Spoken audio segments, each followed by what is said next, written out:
¿Cuál es tu historia de tengo que largarme de aquí ahora mismo? Sucedió en día de San Patricio, medianoche. Yo, tenía 26 años, mujer, estaba caminando a casa desde el bar irlandés donde trabajaba. Vi a un tipo atacar a una chica y salir corriendo.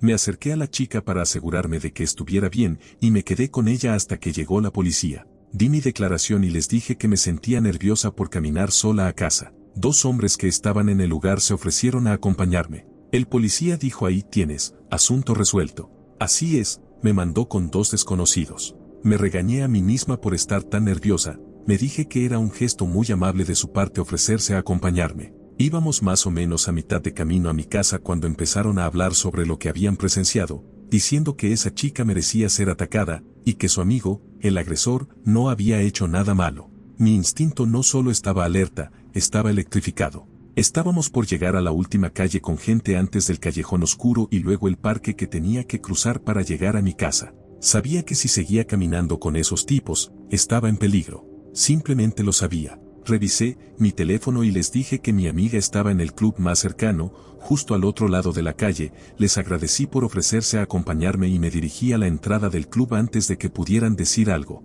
Me subí a un taxi, y mientras pasábamos por el callejón, esos idiotas estaban esperándome. Habían puesto a prueba mi mentira sobre entrar al club y estaban vigilando para verme salir.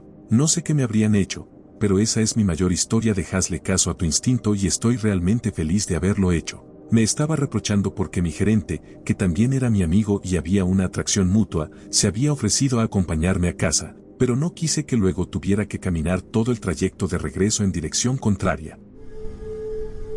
Una vez estaba conduciendo por Kansas en medio de la noche con mi novia durante un viaje por carretera, verano de 2017 si no recuerdo mal. Tuvimos problemas con el auto que se averió en Nebraska y estuvimos avanzando con dificultad hasta que llegamos a Colby, Kansas, donde esperamos a que fuera de noche para que las rutas estuvieran menos transitadas. Mientras íbamos manejando, no por la autopista 70, sino un poco más al sur para evitar las autopistas, un camión de carga nos alcanzó. El auto no quería ir a más de 80 a 95 kilómetros por hora, y no quería forzarlo para que no se rompiera. Obviamente, iba demasiado lento para ese camión. Durante casi una hora entera, este tipo estuvo pegado detrás de mí, encendiendo y apagando las luces. Nunca tocó la bocina.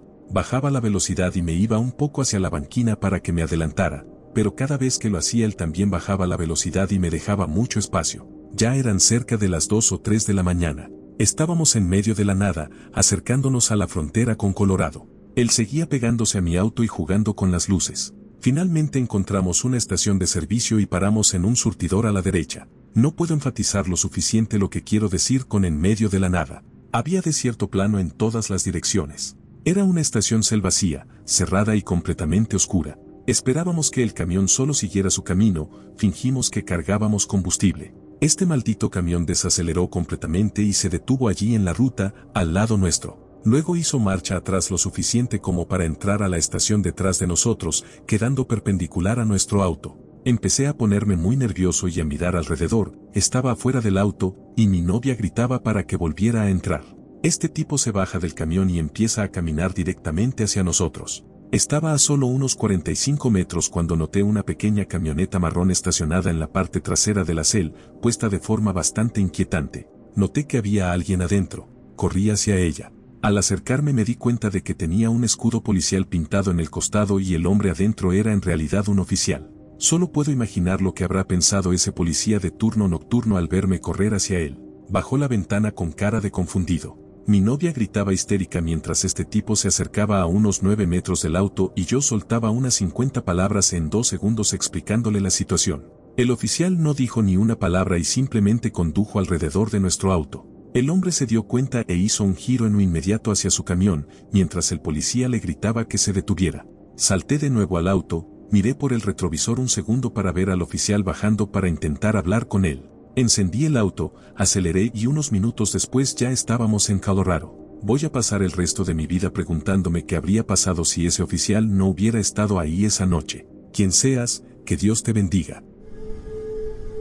Hace 3 años, un fuerte terremoto sacudió el centro de México. Yo estaba en el tercer piso del edificio de mi escuela cuando sonó la alarma sísmica, con ese sonido horrible, y el edificio empezó a moverse como gelatina. Se caían estanterías, Partes del techo se desprendían, la gente gritaba, era un infierno. En medio de toda esa locura, tu único instinto te grita que salgas de ese maldito edificio. Imagina esto. Sabes que toneladas de acero y concreto te van a caer encima si no lo haces. Sin embargo, y es un gran sin embargo, a menos que estés en la planta baja del edificio, es decir, no tengas que bajar escaleras o usar un ascensor para salir y la salida esté cerca, debes luchar contra ese instinto. Es vital quedarte donde estás y ponerte a gatas al lado de un escritorio, silla, cama o cualquier cosa que pueda protegerte de los escombros que caigan.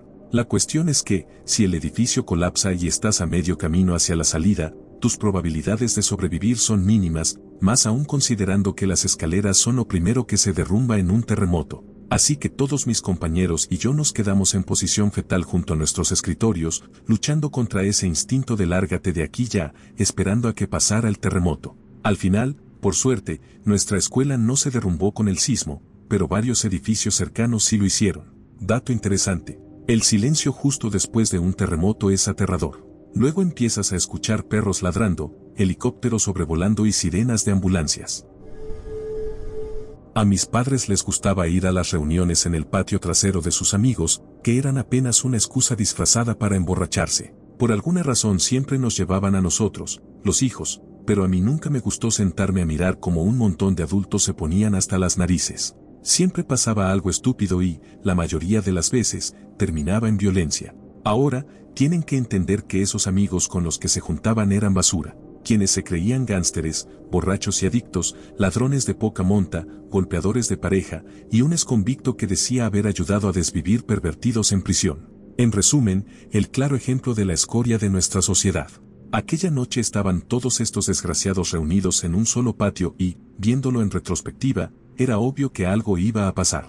Todo comenzó cuando un tipo le puso las manos encima a su esposa. Al exconvicto no le gustó nada eso y lo noqueó. Los amigos de ese tipo se levantaron para pelear, y también los del exconvicto. Rápidamente terminó en gritos y golpes hasta que uno, que vivía al lado, salió con una maldita motosierra.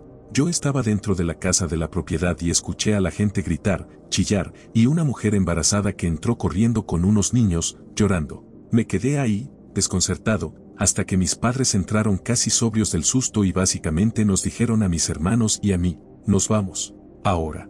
Así que nos quedamos en la casa de unos primos cerca de ahí porque mis padres todavía no estaban en condiciones de manejar y hasta el día de hoy me niego a ir a esas porquerías de reuniones.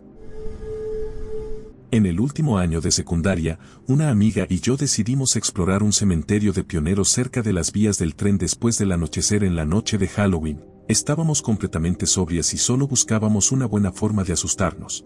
Para llegar, tenías que estacionar en un camino sin luces al final de una zona industrial abandonada y caminar unos 400 metros por un camino de tierra sin mantenimiento, con arbustos crecidos, maleza hasta la cintura, entre otras cosas, antes de llegar al cementerio. No llevamos linternas, solo usamos la luz de la luna para guiarnos. Estábamos casi allí y habíamos ido susurrando y riendo todo el trayecto, cuando de repente las dos nos quedamos calladas al mismo tiempo. Sentí una sensación abrumadora de fatalidad que me recorrió todo el cuerpo de golpe y me detuve en seco. Ella hizo lo mismo. Se me erizó la piel en la nuca y sentí como si me hubieran echado un balde de agua helada por la espalda. Mi corazón latía con fuerza. Mi amiga y yo empezamos a mirar alrededor y a escuchar, y sus ojos estaban tan abiertos cuando la miré que podía verlos perfectamente en la oscuridad. Nos quedamos así un minuto, solo escuchando sin oír nada. Le dije en voz alta, probablemente deberíamos volver con tu hermano a la camioneta, seguro está enojado porque tardamos tanto,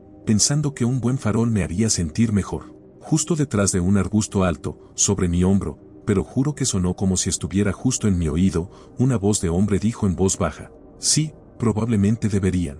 Las dos simplemente dimos la vuelta y corrimos lo más rápido que pudimos de regreso a su camioneta. Se sintió como una eternidad llegar, y abrimos las puertas de golpe y saltamos adentro. Ella metió la llave en el encendido y arrancó el motor, pero como era conductora nueva y estaba aterrada, soltaba el embrague demasiado rápido y el motor se apagaba. Finalmente, tras unos 5 intentos, logró que el motor funcionara y salimos disparadas de ahí rumbo a mi casa. Durante toda esa corrida tuve pánico de mirar hacia atrás. Tampoco miré por la ventana mientras tratábamos de irnos. Nosotras, siendo jóvenes e ingenuas, nos reímos después y casi nos convencimos de que no había pasado. Unos años más tarde, Le conté la historia a un sheriff de ese condado y me miró como si fuera una completa idiota y me dijo que durante años hubo un enorme campamento de personas sin hogar allí por la cercanía a las vías del tren y lo relativamente aislado del lugar en una zona urbana, con un pequeño supermercado y otros recursos a poca distancia caminando. Solían patrullar mucho esa área por ese campamento. Creo que mi amiga y yo tuvimos suerte de no meternos en más problemas esa noche. Qué ingenuas éramos. Recientemente me había mudado a otro país y conocí a un estadounidense con quien decidí salir a tomar algo en un pequeño pueblo que estaba a unos 30 minutos de la ciudad donde los dos vivíamos. Tomamos unas cervezas, nos reímos, cantamos un poco de karaoke y decidimos terminar la noche. Mi vejiga había cedido mucho antes en la noche y, en el taxi de regreso a casa, las ganas volvieron. Intenté aguantar lo más que pude, pero era una de esas urgencias por la cerveza. En ese momento solo sabía unas pocas palabras en el idioma local, así que le pedí a mi amigo, que lo hablaba con fluidez, que le tradujera al conductor que agradecería si se detenía para poder aliviarme. Con el tiempo aprendí que los locales suelen, 1. Fingir que no entienden a los extranjeros si eso les complica la vida. 2. No hacer ningún esfuerzo por escuchar cuando un extranjero habla porque asumen que no van a entender. O 3. Realmente no entienden debido a la pronunciación o a particularidades de los dialectos locales. No tengo idea cuál de esas barreras pasó esa noche, pero el conductor siguió ignorando al estadounidense incluso después de que él repitiera su pedido varias veces. Finalmente me resigné a que iba a tener que aguantar o hacerme encima en el asiento trasero del taxi, cuando, de repente, el estadounidense, harto de lo que, con razón o sin ella, percibía como un desprecio, agarró el volante y nos sacó del camino. Salimos disparados hacia un campo, el conductor pisó los frenos con fuerza y por poco no nos estrellamos de frente contra un árbol. Durante los siguientes 30 segundos no tengo idea de qué pasó porque salté del auto de inmediato para vaciar mi vejiga. Cuando se me pasó la euforia por el alivio, por fin me cayó la ficha de lo que carajos había pasado. Miré y vi al estadounidense forcejeando con el taxista, al que casi mata del susto. Logró soltarse y empezamos a cruzar el campo. Unos 500 metros lejos del auto, se dio cuenta de que había dejado su bolso, incluyendo su pasaporte, en el coche. Regresó y yo me fui. Hice dedo unos 10 minutos en la carretera hasta que alguien me levantó. Después descubrí que el tipo era un exmarine con las palabras "te mataré" tatuadas en el pecho. Las Fuerzas Armadas realmente lo habían dejado mal de la cabeza y tenía serios problemas de ira. Siempre me pareció bastante agradable, pero después de esa experiencia, mantuve cierta distancia. Sobre lo que pasó cuando volvió al auto, nunca supe toda la historia. Supongo que tuvo que pagarle una indemnización al conductor y un soborno a la policía. Mi primo y yo salimos a dar una vuelta en auto como a la 1 de la mañana, en una zona bien rural. Decidimos tomar caminos al azar y terminamos en un claro con una sola casa. Se podía ver un resplandor en el patio trasero, demasiado grande para hacer una fogata, parecía el brillo de un granero incendiándose. Mientras seguíamos manejando, mi primo tuvo un mal presentimiento y apagó las luces. La luna y el resplandor del fuego iluminaban un poco el camino adelante. Al llegar al otro lado de la casa vimos que no era un granero en llamas, sino una maldita cruz ardiendo. Había unos 5 tipos con túnicas mirándonos directamente. Mi primo dio un giro en U y aceleró. No sabíamos qué había más adelante, podía ser un camino sin salida. Mientras nos metíamos en el bosque miré hacia atrás y vi que encendían las luces de su camioneta. Mi primo no redujo la velocidad ni un poco, aunque el camino era un sendero boscoso. Se seguían viendo sus luces entre la maleza. Después de 1 o 2 minutos llegamos a la carretera principal y él pisó el acelerador a fondo. Miré atrás y las luces estaban a punto de salir también a la carretera. Mi primo apagó las luces e hizo un giro a la izquierda pasando por un cementerio. Condujo sin luces, solo usando la luz de la luna. Cuando llegamos a lo alto de una colina, las luces de ellos apenas se veían, pero finalmente llegaron al cruce del cementerio y vimos sus luces traseras. Giraron a la derecha. Mi primo mantuvo las luces apagadas un rato más hasta que estuvimos cerca de casa. Al estacionar en la entrada, la adrenalina empezó a bajar. Jamás pensamos que interrumpiríamos una reunión del clan, y menos que terminaríamos siendo perseguidos por ellos. Unos 3 meses después volvimos de día para ver si encontrábamos algo de información, pero la casa parecía abandonada desde hacía años. Así que supusimos que solo la usaban como lugar apartado para sus reuniones. Era perfecta, aislada, con un solo camino que pasaba por ahí. Revisamos a dónde iba ese camino y era un sendero muy marcado por el uso, que daba muchas vueltas hasta llegar a una autopista principal. Así que haber girado en U fue la mejor decisión. Si seguíamos, nos habrían atrapado.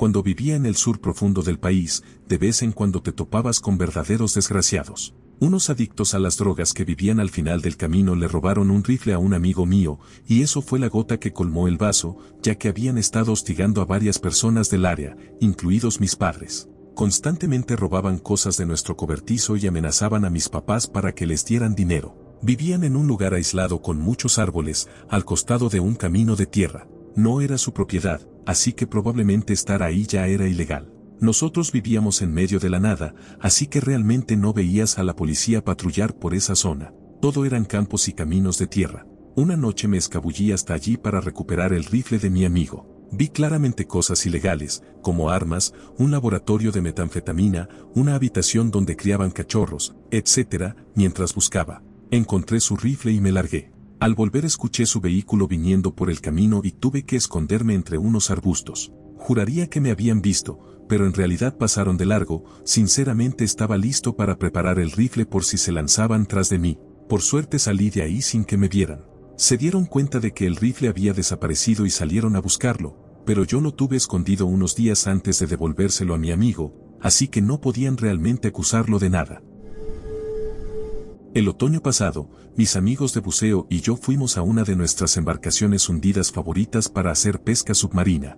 Después de unos 5 minutos, un gran tiburón blanco de más de 3 metros nadó hacia nosotros. Se acercó demasiado para nuestro gusto un par de veces, nos rodeó por detrás y demás, así que salimos del agua y fuimos a otro pecio que estaba a unos kilómetros de distancia. Salté del bote y, en cuanto se despejaron las burbujas y pude ver, me encontré con otro tiburón blanco, incluso más grande, a menos de 3 metros de distancia, o sea, estaba justo ahí al lado mío. Casi me hago encima en el traje de neopreno y todos subimos al bote lo más rápido posible. Cuando ya estábamos todos de nuevo arriba, colgamos a un amigo por el costado del bote y lanzó a un buen pez serviola, esperando atraer al tiburón y grabarlo comiéndose el pez, pero nunca se interesó. Pensamos que no tenía hambre, así que decidimos meternos a filmarlo un poco. El segundo tiburón no fue tan insistente como el primero. Después de observarnos al principio no se acercó más de unos 18 a 20 metros. Estuvimos pescando cerca de él durante más o menos una hora y casi todos consiguieron un buen pámpano africano para la cena.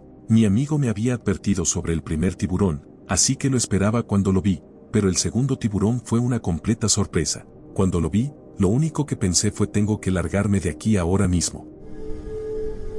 Cuando estaba en Afganistán, estábamos cargando bengalas aéreas en sus cápsulas. Estas bengalas miden alrededor de 1 metro de largo y son muy pesadas, y se meten varias en una cápsula para que puedan ser expulsadas desde un avión o helicóptero por la noche y así iluminar todo. Éramos unos 7 a 10 en un edificio haciendo este trabajo. Un tipo estaba metiendo una bengala en una cápsula usando un tubo grande, que sirve para empujarla hasta el fondo y así poner más. Bueno, no la empujó lo suficiente antes de empezar a usar el tubo, por lo que la bengala se deslizó, haciendo que se soltara la tapa y se activara el temporizador de encendido. Todo lo que escuchamos fue un estallido, un zumbido y al tipo diciendo «oh mierda». Todos salimos corriendo a las salidas porque algo estaba a punto de explotar. Sorprendentemente, el primer maldito tipo que llega a la puerta de repente no puede entender cómo abrir la maldita puerta.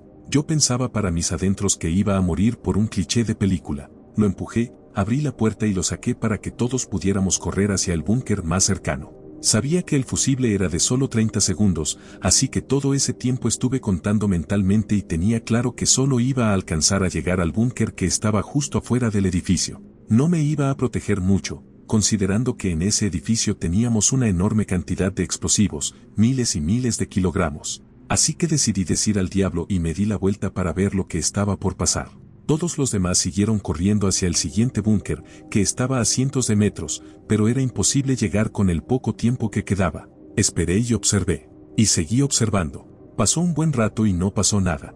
Resulta que las bengalas también necesitan la presión o el peso del paracaídas al caer para activar el encendido. Estuvimos seguros todo el tiempo, solo que no tuvimos tiempo para procesar esa posibilidad. Después de eso volvimos al edificio, le pusimos cinta adhesiva a la tapa de la bengala y seguimos cargando. Mi novio y yo paramos una vez en el McDonald's local durante un paseo. Era un día caluroso de verano, así que íbamos a comer afuera en los escalones de un edificio, pero había una gran pandilla de adolescentes al frente que estaba causando problemas, así que comimos adentro. Cuando salimos, esos chicos estaban armando lío y siendo verbalmente agresivos con los transeúntes. Uno de ellos intentó entrar al McDonald's para pedir comida, pero los empleados, que ya habían llamado a seguridad por ellos, cerraron y trabaron las puertas para evitar que entrara. El chico se enfureció y empezó a golpear y patear la puerta, y sus amigos se unieron. La seguridad estaba llegando y mi novio y yo nos fuimos rápido del lugar porque no queríamos quedar atrapados en el conflicto. Decidimos que sería más seguro irnos a casa y no quedarnos en el centro comercial. Mientras nos alejábamos, vimos que algunos policías iban en esa dirección, supongo que seguridad los llamó antes de que llegaran. Bueno, al día siguiente salió una noticia local diciendo que la pandilla huyó, y que a los que atraparon los echaron del lugar y les prohibieron volver. Sin embargo, menos de una hora después, algunos del grupo regresaron y apuñalaron a otro chico. El chico sobrevivió y el que lo apuñaló, junto con su pandilla, terminó arrestado. Estaba en un salón de la escuela en el que no debía estar. Entró un profesor, me escondí debajo de unos bancos tipo sofá, sin respaldo, que estaban todos juntos en una esquina, con justo el espacio suficiente debajo para que yo pudiera meterme. La clase del profesor entró y él empezó a dar su lección. Yo seguía escondido debajo de los bancos, planeando quedarme ahí hasta que terminara la clase y todos se fueran. Todavía no me había visto, era un gran escondite. Eso fue así hasta que dijo a su clase: estos bancos están en el lugar equivocado, hay que moverlos. Casi me da un ataque de pánico. Me imaginé el momento tan vergonzoso que ocurriría si movía los bancos y me encontraba ahí, acostado, escondido. Apenas podía ver sus pies, así que esperé hasta ver que estaba de espaldas, y entonces me moví. Retrocedí arrastrándome, me raspé la barbilla con la alfombra, y salí sin que me notara, un milagro. Me puse el barbijo, por el COVID y para que no me reconociera, y salí caminando con toda la calma posible sin que se diera cuenta. Fue un milagro haber logrado escapar sin ser visto, y mi corazón latía tan fuerte al salir de ese salón que sentía que se me iba a salir del pecho. En 2011, un par de amigos y yo nos colamos en una fiesta de casa gracias a nuestra labia. No conocíamos a nadie, tal vez un amigo conocía a un conocido de un conocido, y poco más. En realidad, no tendríamos que haber estado allí. Pasamos un rato en la sala y la cocina y luego salimos al patio a fumar. Estaba a reventar. Unas 40 o 50 personas en un espacio de unos 90 metros cuadrados. Todos relajados, bebiendo y charlando, mientras nosotros tres permanecíamos en una esquina con nuestros cigarrillos, intentando parecer interesantes. De pronto, alguien chocó sin querer con un tipo corpulento. Gorra de Los Ángeles, bermudas de mezclilla largas y una camiseta blanca enorme, ya conoces el estilo. No fue una pelea ni nada serio, solo el empujón típico cuando hay tanta gente apretujada. Nadie se molestó. Lo incómodo vino después. Al tipo se le cayó un revólver, un clásico 6 tiros al estilo del viejo oeste, tan largo como mi antebrazo. Todos lo vimos, él se dio cuenta de que lo habíamos visto, y nosotros supimos que él lo sabía. Fue como una escena de dibujos animados. Juraría que hasta la música se detuvo. Se agachó, lo recogió con calma y se lo volvió a guardar en los pantalones. La fiesta continuó como si nada. Mis amigos y yo nos miramos sin decir palabra. Terminamos los cigarrillos para no llamar la atención y salimos rápido por la puerta lateral. Acabamos cenando en un Denny's. No fue lo más dramático del mundo, pero fue la primera vez que vi un arma de verdad. Hace unos años, mi esposa y yo estábamos buscando casa. Nuestra agente inmobiliaria era en realidad mi cuñada, que era bastante nueva en el negocio, pero preferíamos ver casas con alguien que conociéramos y en quien confiáramos antes que con un extraño. Una de las casas que fuimos a ver era, literalmente, una broma, solo queríamos ver lo rara y destartalada que estaba, y a mi cuñada le encantó la idea de mostrárnosla. Los vendedores ya no vivían en la casa, así que no era necesario coordinar para que no estuvieran durante la visita, cosa que a mi esposa y a mí nos gustaba. Al llegar, había unos 3 o 4 autos en el camino de entrada, pero ninguno parecía haber funcionado en mucho tiempo, así que tal vez los habían dejado abandonados. Por fuera, la casa tenía el revoque sin terminar y el patio estaba cubierto de maleza, pero eso ya lo habíamos visto en internet. Lo que queríamos era ver el interior, porque apenas había fotos. La puerta ni siquiera tenía picaporte, estaba cerrada solo con la cadena, que era lo único que la mantenía cerrada. Mi cuñada intentó destrabar la cadena desde afuera, pero yo ya pensaba que esto era una pérdida de tiempo. Entonces la puerta se abrió de golpe. Un tipo estaba parado ahí mirándonos como si lo hubiéramos despertado. Le explicamos quiénes éramos y dijo que era el hijo de los dueños, que supuestamente estaba allí para empacar algunas cosas que habían quedado. Así que nos dejó entrar, y nos mostró la casa, que era muy extraña. El living estaba justo al entrar, hundido de forma rara, tenías que bajar un escalón, y había un dormitorio directamente a la izquierda, al que también tenías que subir desde el living.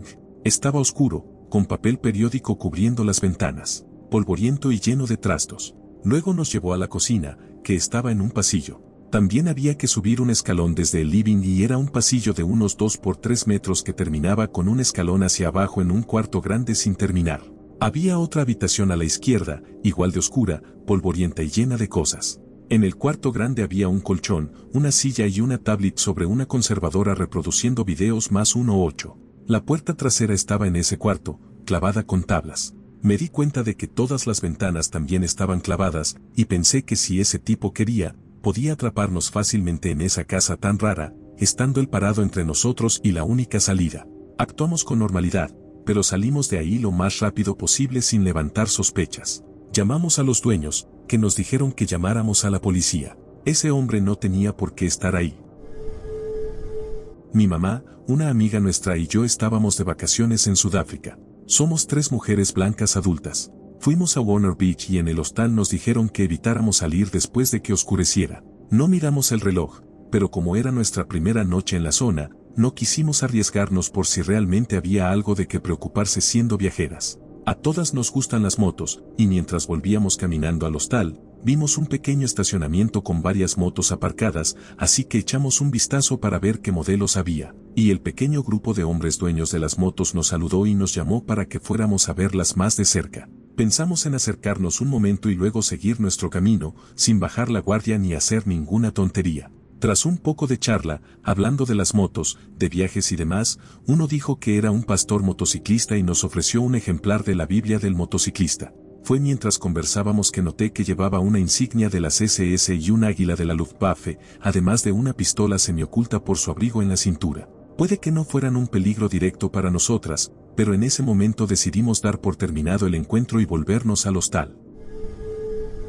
Fui videógrafo de bodas por un tiempo. Estuve preparando todo con la pareja durante las semanas previas al día y tenía un buen plan de lo que debía grabar. Empecé filmando a la novia y al novio mientras se arreglaban. El novio me dijo que no me molestara en grabarlo a él. Me pareció raro, pero no le di mucha importancia. Así que seguí a la novia hasta la ceremonia. La ceremonia transcurrió sin problemas, nada fuera de lo normal. En la recepción, el novio me pidió que me sentara antes de los discursos. Ahí sí me pareció extraño. Normalmente los discursos son algo indispensable para grabar. Cada invitado tenía un pequeño obsequio sobre su plato. El novio dijo que era una sorpresa y parecía que la novia no lo sabía, pero estaba radiante y pensó que era algo tierno. Hablaron algunos del cortejo nupcial, los padres, y luego la novia y el novio. El novio comenzó pidiendo a todos que abrieran sus regalos. Casi de inmediato se desató el caos. La gente empezó a alterarse, escuché gritos típicos de película de terror, y resulta que el novio había puesto fotos como prueba de que la novia le había sido infiel con su mejor amigo, y quería que todos lo vieran. Hay que estar verdaderamente loco para pasar por todo el día, la ceremonia, todo, solo para humillar así a tu esposa. Ella salió corriendo, y yo también. Hasta el día de hoy me pregunto cómo sería esa foto. ¿Quién sabe qué mostraba?